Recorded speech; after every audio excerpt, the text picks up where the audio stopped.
Nah, itu tadi sekilas terkait dengan OJK. Mudah-mudahan Bapak Ibu sudah mengetahui terlebih dahulu. Sekarang terkait dengan mewaspadai investasi ilegal. Sebagaimana kita ketahui, saat ini sangat marak sekali penawaran-penawaran investasi ilegal di masyarakat. Sangat marak sekali. Bisa melalui SMS, bisa melalui Facebook, bisa melalui teman, bisa melalui kerabat, pasti ada. Apalagi zaman sekarang, zaman yang lagi susah, ini pasti sangat-sangat marak ditawarkan oleh ke masyarakat. Yang pertama, pengertian investasi. Investasi adalah upaya kita untuk membelanjakan uang atau dana pada sesuatu dengan tujuan nanti mendapatkan keuntungan di masa depan. Jadi ini bisa dalam bentuk wujud pembelian properti, tanah, rumah, ada beli surat berharga, beli emas, beli perhiasan dan sebagainya. Ini yang dimaksud dengan investasi. Nah, Bapak Ibu, setiap investasi itu pasti ada untung dan ruginya. Jadi dalam melakukan investasi, sebenarnya ada dua hal yang wajib dipahami oleh masyarakat, yaitu terkait dengan imbal hasil yang ditawarkan dan tingkat resiko. Jadi kita perlu mengenali profil resiko masing-masing sebelum melakukan investasi, sehingga nantinya akan dapat memilih instrumen investasi yang paling sesuai dengan kebutuhan. Jadi ketika kita ditawarin investasi, itu kita harus tanya dulu ini risikonya apa. Jangan sampai yang menawarkan ke kita itu hanya membicarakan terkait dengan imbal hasil. Ini untung sekian, ini nanti sebulan sekian. Jangan lupa Bapak Ibu menanyakan bahwa apa risikonya. Jadi kita tidak kaget nanti ketika risiko itu terjadi. Nah, masyarakat atau investor seringkali hanya memperhatikan tingkat imbal hasil yang ditawarkan tanpa memperhatikan tingkat risiko yang mungkin dihadapi. Ini kebanyakan seperti ini. Kenyataan inilah yang menjadi salah satu penyebab makin maraknya kasus penipuan dan korban penawaran investasi yang diduga ilegal kepada masyarakat. Nah, jadi Bapak Ibu, sekali lagi kalau kita dalam berinvestasi itu uang kita. Itu uang kita, jangan terburu-buru berinvestasi. Jangan terburu-buru berinvestasi. Sebagai informasi, di Provinsi NTT itu berdasarkan survei OJK tahun 2019, tingkat literasi itu sebesar 27,82%. Sedangkan tingkat inklusi yaitu tingkat pemakaian terhadap produk keuangan itu 60,63%. Jadi ada gap yang begitu jauh antara tingkat pemahaman masyarakat terhadap tingkat penggunaan produk jasa keuangan. Jadi banyak masyarakat yang udah menggunakan produk jasa keuangan tapi belum mengetahui terkait dengan risiko, paham terkait dengan produk-produknya itu. Nah, ini Bapak Ibu mungkin sudah pernah mendengar Wenswesindo. Wenswesindo ini dia menawarkan, dia ngakunya punya sertifikat di Bank Swiss dan sebagainya, bisa melunasi hutang. Gitu. Ini sasarannya adalah mereka yang punya kredit dan macet mungkin ya. Jadi dengan bayar 200.000 dijamin kreditnya lunas dan sebagainya. Ini Wenswesindo nih Bapak Ibu mungkin pernah dengar. Ada lagi kalau di NTT itu kasus Nita Tiara Lalantuka. Nah, ini juga sudah selesai di kepolisian. Ini di Larantuka NTT. Nah, ada kasus Pandawa Group. Pandawa Group ini modusnya adalah koperasi simpan pinjam. Penghimpun dana masyarakat dilakukan secara pribadi oleh Salman Nuryanto. Ini menjanjikan keuntungan 10% per bulan. Sangat menggiurkan. Jadi kalau kita invest 10 juta, kita sebulan bisa dapat 1 juta. Jadi 10 bulan balik modal. Nah, ini kasus yang Pandawa Group. Dia menawarkan imbal hasil 10%. Ada juga kasus Dream for Freedom. Nah, ini money game, dia sistemnya sistem piramida. Jadi dia kalau kita dapat merekrut 1 orang, kita harus rekrut 2 orang. Nanti yang di bawah kita harus rekrut berapa orang lagi seperti itu. Nah, ini investasinya bonusnya itu 1% per hari. Dibagikan selama 15 hari 15%. Jadi ini dia ada paket silver, paket gold, platinum dan sebagainya. Ini money game Bapak Ibu. Ada Wenswesindo yang tadi. Nah, ini kerugian yang cukup besar diderita oleh masyarakat. Pandawa Group itu mencapai 3,8 triliun. First Travel ini perusahaan biro perjalanan ibadah umroh itu korbannya 800 miliar. Total kerugian masyarakatnya. Dia menawarkan promo paket umroh 14 juta. Ini sangat menarik karena rata-rata paket umroh sekitar 20 jutaan. Dia menawarkan 14 juta, itu pasti banyak banget yang ikut tapi nggak pernah berangkat. Nah, Dream for Freedom ini juga kerugian masyarakat 3,5 triliun. Cakra Buana itu kerugian 1,6 triliun. Ini sangat banyak sekali kerugian masyarakat yang diderita masyarakat terhadap investasi bodong. Ini Anda korban, jujur saya juga korban, pernah jadi korban juga investasi bodong. Nah, ini modus badan hukum. Investasi ilegal tuh bisa legal, itu ada yang PT, koperasi, yayasan dan sebagainya. Nah, ini karakteristik penawaran investasi ilegal, Bapak Ibu. Yang pertama, pasti mereka menjanjikan imbal hasil yang tidak wajar. Tadi seperti Pandawa Group, dia menawarkan 10% per bulan. Itu secara logisnya nggak logis. Jadi dalam berinvestasi, Bapak Ibu harus ingat 2L. Yang pertama itu legal. Legal itu terkait dengan perizinannya. Nah, perizinan ini ada 3, Bapak Ibu. Ada investasi bodong itu yang tidak punya badan hukum dan tidak punya izin operasional. Itu ada. Ada juga investasi bodong yang punya badan hukum. Dia punya badan hukum PT, badan hukum koperasi, tapi tidak punya izin operasional. Misalkan dia menghimpun dana, itu kan harusnya perbankan, dia izinnya ke OJK, dia nggak punya. Dia cuma punya badan hukumnya. Ada yang ketiga ini, dia punya badan hukum, dia punya izin operasional, tapi dia menjalankan kegiatan usaha di luar dari yang ditentukan. Ini ada. Jadi harus teliti. Tadi 2L itu legal. Yang kedua ini logis. Logis ini imbal hasil yang ditawarkan itu wajar apa enggak sih? Gitu. Kalau di depositokan misalkan itu rata-rata paling kalau LPS itu 5 atau bank umum 5% per tahun ya Bapak Ibu. Nah, ini dia menawarkan 10% per bulan. Ini pasti nggak mungkin. Ini dari logis wajarannya nggak wajar gitu. Kalau kita tanyakan kenapa dia nggak minjem ke bank aja terus dia usaha, ngapain harus ngajak kita? Seperti itu. Jadi tadi 2L legal dan logis. Logisnya ini wajar apa enggak itu.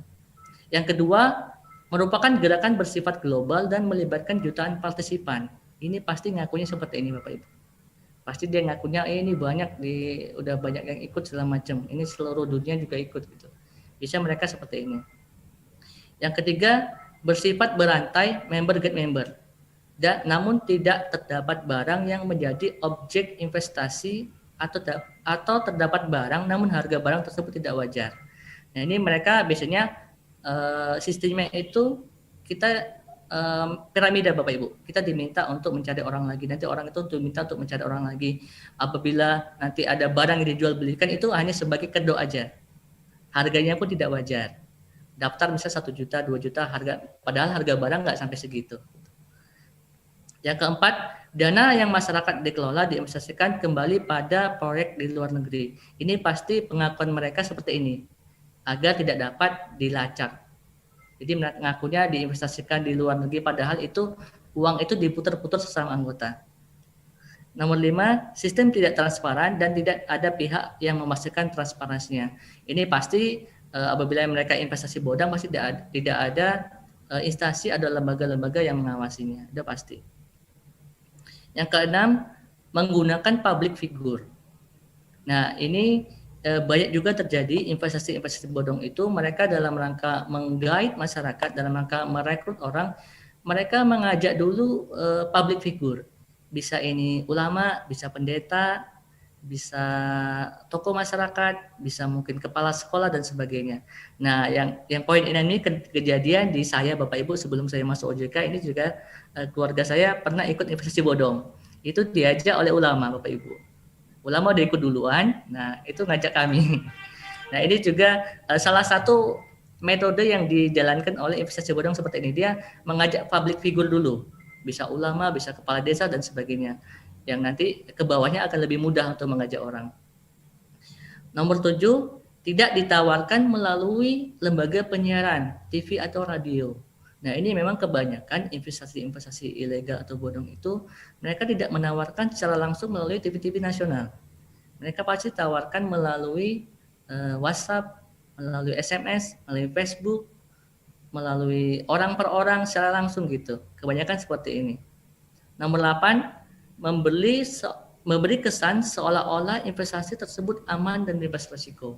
Ini pasti udah pasti seperti ini. Mereka pasti bilangnya nggak ada risiko sama sekali. Nomor 9, tidak memiliki izin usaha atau memiliki izin usaha tetapi tidak sesuai dengan kegiatan usaha yang dilakukan dan tidak ada otoritas yang mengatur atau mengawasi. Ini yang sampaikan tadi, ingat ketika kita berinvestasi ingat 2L, legal dan logis. Terkait legalitas itu kalau yang Bapak Ibu perlu itu bisa cek ke OJK. OJK ada list daftar perusahaan-perusahaan yang legal. Nah, ini karakteristik dan modus itu mereka biasanya menggunakan skema piramida, Bapak Ibu. Kita rekrut 2 orang, nanti 2 orang rekrut 2 orang lagi. Nah, skema ini akan runtuh ketika tidak ada investor baru yang masuk. Nah, ini money game, dia muter-muter di situ aja uang kita, uang yang baru masuk nanti dikasihkan ke yang lama, nanti ada yang baru masuk lagi dikasihkan yang lama, seperti itu. Dia muter-muter seperti itu, Bapak Ibu. Nah, ini di OJK, Bapak Ibu ada investor alert portal, Bapak Ibu bisa mengakses di sikapiuangmu.ojk.go.id. Di sini ada list investasi-investasi yang diduga ilegal yang dirilis oleh Satuan Tugas Waspada Investasi. Nah, peran OJK apa? Peran OJK preventif dan represif. Preventifnya kita melakukan sosialisasi edukasi kepada masyarakat, ada knowledge sharing segala macam. Ketika ada kegiatan-kegiatan kita juga sampaikan seperti webinar-webinar, kita sampaikan bahwa investasi ilegal itu seperti ini. Nah, represif adalah kita membantu pihak upaya koordinasi antar instansi seperti Polda, Kejaksaan dalam rangka memproses investasi bodong ini. Nah, di OJK dan beberapa lembaga itu membentuk, Bapak Ibu, membentuk Satuan Tugas Waspada Investasi. Ini dari sisi regulator itu ada OJK, ada Kementerian Perdagangan, ada Badan Koordinasi Penanaman Modal, ada Kementerian Koperasi, Kementerian Komunikasi, dan sebagainya. Nah, penegak hukum ada Polda sama kepolisian. Jadi kita rutin setiap triwulan itu melakukan rapat, membahas informasi-informasi terkait dengan investasi bodong yang ada di daerah masing-masing. Nah, ini setiap bulannya Satuan Tugas Waspada Investasi itu merilis daftar investasi bodong. Jadi jangan lupa bahwa Bapak Ibu ketika Bapak Ibu mendapatkan tawaran investasi ini untuk mengecek di OJK apakah ini termasuk investasi bodong. Apabila tidak termasuk dalam investasi bodong yang dirilis oleh Satgas WID, Bapak Ibu cek dengan karakteristik tadi. Kalau dia masuk, ini ada kemungkinan investasi ilegal. Nah, kalau belum terdaftar di investasi ilegal, Bapak Ibu bisa menyampaikan ke OJK atau ke anggota Satgas yang lain, bisa Polda, bisa ini Kementerian Koperasi dan sebagainya. Nah, tips menghindari investasi ilegal itu seperti apa sih? Yang pertama, teliti sebelum melakukan transaksi keuangan atau berinvestasi. Pahami manfaatnya, biayanya, risikonya, hak dan kewajibannya, serta jangan cepat tergiur terhadap penawaran investasi dengan janji keuntungan tidak wajar. Jadi Bapak Ibu santai, jangan terburu-buru. Sekarang internet ada, Google juga bisa diakses lewat HP. Searching dulu, tanya-tanya dulu, pelajari dulu, jangan terlalu terburu-buru. Karena itu uang kita, ketika uang kita udah berpindah tangan ke orang lain, itu resikonya udah susah. Jadi intinya jangan terlalu buru-buru, pelajari dulu lebih lanjut.